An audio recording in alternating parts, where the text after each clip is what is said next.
Inanunsyo ng Philippine National Police na mahigit 3,100 na mga pulis ang tinanggal sa serbisyo nitong nakaraang 2025 dahil sa iba't ibang kaso. Abot naman sa higit 4,000 na mga administrative cases na kinasasangkutan ng 6,500 mga pulis ang naresolba.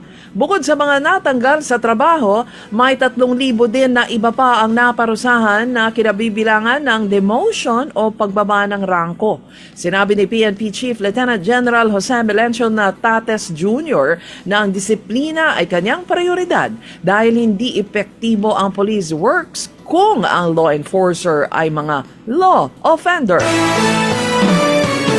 Nanawagan si Mamamayang Liberal Party List Representative Leila de Lima kay Pangulong Marcos na patunayan na hindi supot o palpak ang kanyang kampanya laban sa katiwalian. Masyado niyang pinaasa ang taong bayan na may makukulong ng malaking isda na sangkot sa katiwalian bago ang Pasko.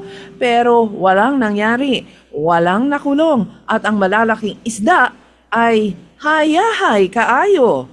Malinaw naman na may mga ebidensya bakit walang nakasuhan. Yan ang tanong ni Leila de Lima.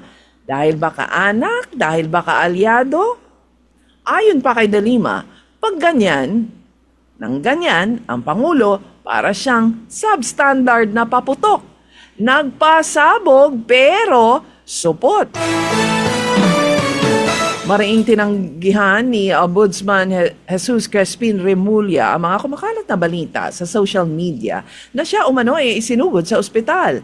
Fake news yan, sabi niya. Ayon naman kay Interior Secretary John Vic Remulla, nakapag-golf pa ang kanyang nakatatandang kapatid noong Biyernes ng umaga at nakatakdang mag-almusal kasama niya kinabukasan.